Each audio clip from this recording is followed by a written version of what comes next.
आपको सुनकर हैरानी होगी कि भारत में एक मूल प्रति है मनुस्मृति की, जो हजारों वर्षों से आई है, और एक मनुस्मृति अंग्रेजों ने लिखवाई है। आपको मालूम है, हमारे देश में मनुस्मृति की एक प्रति अंग्रेजों ने लिखवाई है, और अंग्रेजों ने इसको लिखवाने में मैक्स मूलर की मदद ली थी। मैक्स मूलर एक जर्मन विद्वान था जिसको संस्कृत बहुत अच्छे से आती थी। उसको कहा गया कि तुम भारत के शास्त्रों को पढ़ो और पढ़कर उनको बताओ कि उनमें क्या है, फिर जरूरत पड़ने पर उसमें रद्दो बदल करेंगे। तो मैक्स मूलर ने मनुस्मृति का अनुवाद किया, जर्मन में किया, फिर अंग्रेजी में अनुवाद हुआ। फिर अंग्रेजों को समझ में आया कि मनुस्मृति तो न्याय व्यवस्था की सबसे बड़ी पुस्तक है और भारत की न्याय व्यवस्था का आधार है। तो उन्होंने मनुस्मृति में ऐसे विक्षेप डलवा दिए ताकि भारतवासियों को भरमाया जा सके और उनको गलत रास्ते पे चलाया जा सके। उनके मन में मनुस्मृति के प्रति वितृष्णा पैदा हो, उनके मन में मनुस्मृति के प्रति बहुत ज्यादा नीचाई की भावना पैदा हो, इस तरह के विक्षेप डाले गए मनुस्मृति में। इसी तरह के विक्षेप डाले गए हमारे अन्य बहुत सारे ग्रंथों में, और अंग्रेजों की इसकी बहुत बड़ी टीम थी और बड़े भारी लोग इस काम में लगे हुए थे। कोई साधारण अंग्रेजों ने यह काम नहीं किया है। मैं नाम ले लूं अगर, तो एक अंग्रेज का नाम सबसे ज्यादा ले सकता हूं। विलियम हंटर नाम का एक अंग्रेज हुआ करता था, जिसने सबसे ज्यादा भारत के इतिहास में विकृति डाली, जिसने सबसे ज्यादा भारतीय शास्त्रों को विकृत किया, जिसने सबसे ज्यादा भारत के पुराने ऋषि महर्षियों के लिखे हुए आप्त वचनों को, वाक्यों को बिल्कुल उल्टा कर दिया। और ये कैसे कर पाया? वो विलियम हंटर की एक विशेषता थी, वो ये कि अंग्रेजी बहुत अच्छी जानता था, उसके साथ साथ उसको संस्कृत भी बहुत अच्छी आती थी। तो चूंकि संस्कृत अच्छी आती थी और अंग्रेजी भी अच्छी आती थी, तो भारतीय मूल ग्रंथ संस्कृत में है तो वो पढ़कर समझ लेता था। फिर अंग्रेजी में कहां कहां विकृति करके उसको फिर से बनाना है, आसानी से वो कर लेता था। विलियम हंटर की पूरी टीम थी, जिसको कहा गया अंग्रेजों के द्वारा William Hunter commission. William Hunter commission की रिपोर्ट के बारे में मैं बात करूं, घंटों घंटों उसी में निकल जाएगा। हजारों पन्नों में उन्होंने रिपोर्ट बना के ये बताया है कि हमने भारत के किस किस विषय में, किस किस शास्त्र में क्या क्या परिवर्तन कर दिए हैं। ये अंग्रेजी संसद को उन्होंने भेंट किया था और वहां पर उसको प्रस्तुति करके उस पर बहस हुई थी। तो अंग्रेजों ने अपने देश में ऐसे बहुत सारे विद्वानों को तैयार करके भारत के शास्त्रों में विक्षेपण कराया। बहुत कुछ ऐसी चीजें भर दी उनमें जो विश्वास करने लायक नहीं है और तर्क पर कहीं ठहरती नहीं है और सूचना के आधार पर पूरी तरह से गलत।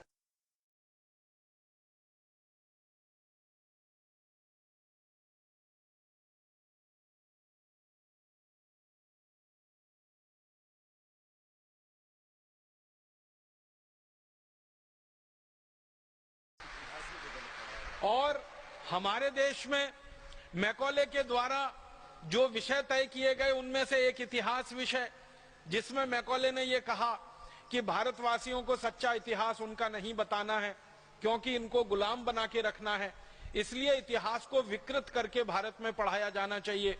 तो भारत के इतिहास को पूरी तरह से उन्होंने विकृत कर दिया। सबसे बड़ी विकृति जो हमारे इतिहास में अंग्रेजों ने डाली, जो आज तक जहर बनकर हमारे खून में घूम रही है, वो विकृति ये है कि हम भारतवासी आर्य कहीं बाहर से आए। सारी दुनिया में शोध हो चुका है कि आर्य नाम की कोई जाति भारत को छोड़कर दुनिया में कहीं नहीं थी, तो बाहर से कहां से आ गए हम? फिर हमको कहा गया कि हम सेंट्रल एशिया से आए, मध्य एशिया से आए। मध्य एशिया में जो जातियां इस समय निवास करती हैं, उन सभी जातियों के डीएनए लिए गए। डीएनए आप समझते हैं, जिसका टेस्ट करके कोई भी बात की पक्की सूचना ली जाती है।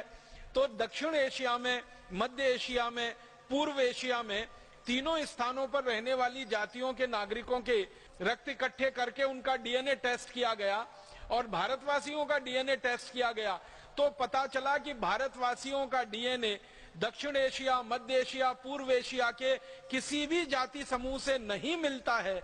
तो ये कैसे कहा जा सकता है कि भारतवासी मध्य एशिया से आए, आर्य मध्य एशिया से आए?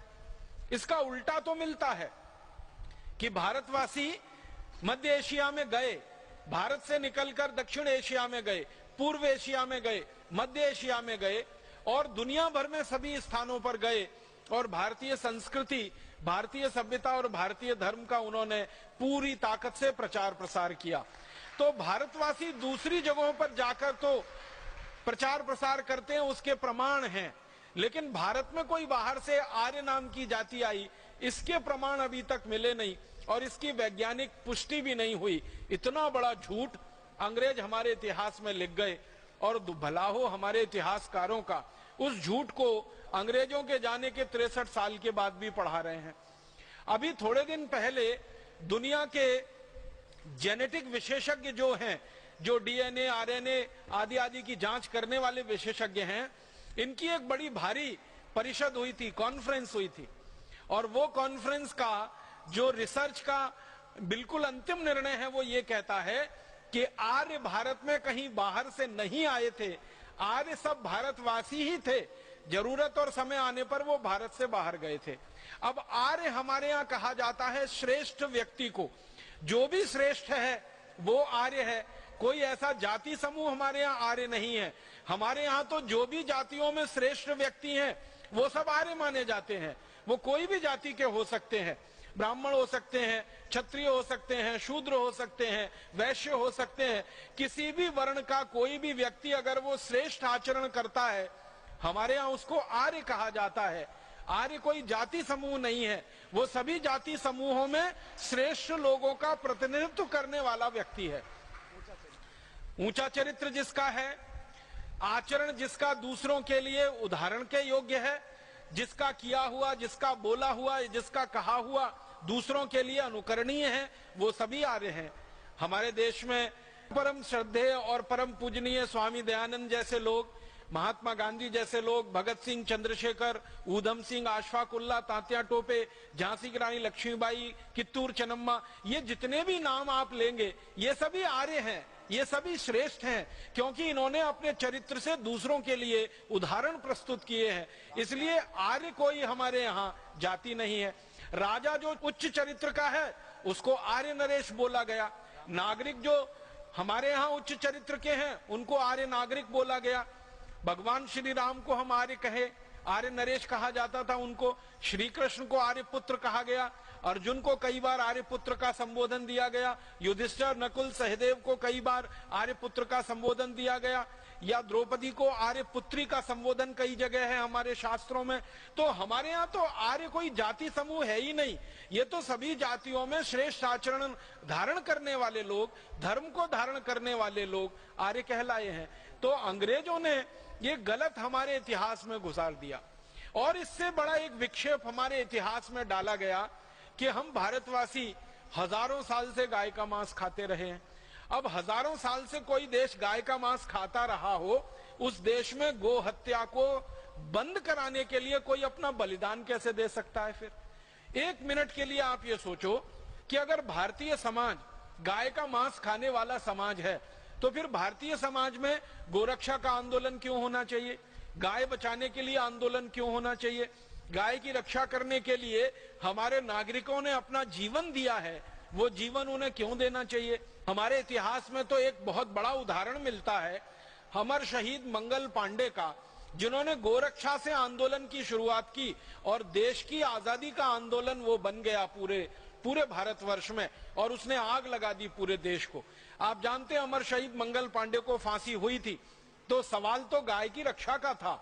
जब मंगल पांडे अंग्रेजी सेना में नौकरी करने के लिए भर्ती हुए बैरकपुर की छावनी में, जो कोलकाता के नजदीक है, उनको किसी ने बता दिया कि आप जो कारतूस मुंह से खोलते हो इसमें गाय की चर्बी लगी होती है, और अगर आप कारतूस मुंह से खोलते हो उसमें गाय की चर्बी लगी होती है तो आप तो गोरक्षा की बात करते हो, फिर ये कैसे होता है?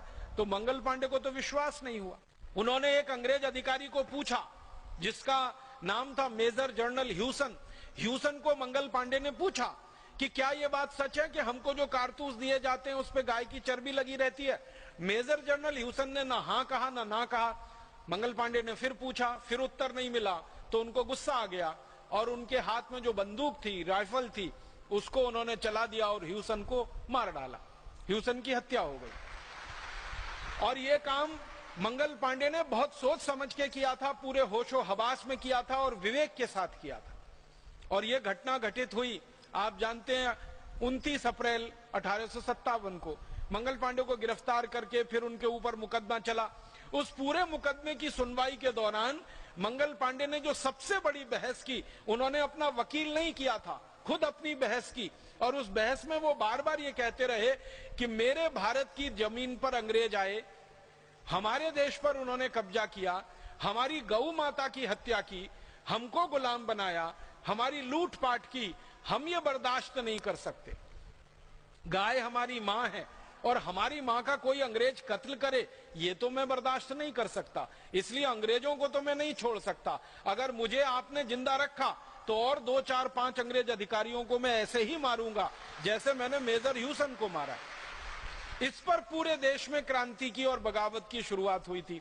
तो आप जरा कल्पना करो कि जिस देश के नागरिक गाय की रक्षा करने के लिए बलिदान होने को तैयार हैं, गाय कटने से बंद हो, गाय बचे, उसके लिए वो अपना आत्मोत्सर्ग करने को तैयार हैं, उस देश के लोग गाय का मांस कैसे खा सकते हैं? हमारे वेदों में कोई प्रमाण इसका नहीं मिलता। हमारे यहां तो उल्टे प्रमाण मिलते हैं कि गाय को अगर कोई मारता है तो उसको मार दिया जाए, गाय को कोई काटता है तो उसके हाथ काट दिए जाएं, गाय को कोई काटता है तो उसके पांव काटे जाएं। हमारे वेदों में, शास्त्रों में इस तरह के उदाहरण मिलते हैं। तो जिन वेदों में, उपनिषदों में, अन्य शास्त्रों में गाय को कत्ल करने वाले को फांसी दी जाए, ऐसे उदाहरण मिलते हों, वहां कैसे संभव है कि गाय की हत्या करने वाले लोग हों या गाय का मांस खाने वाले लोग हों? अंग्रेजों ने ये सारा विक्षेप हमारे शास्त्रों में भरवाया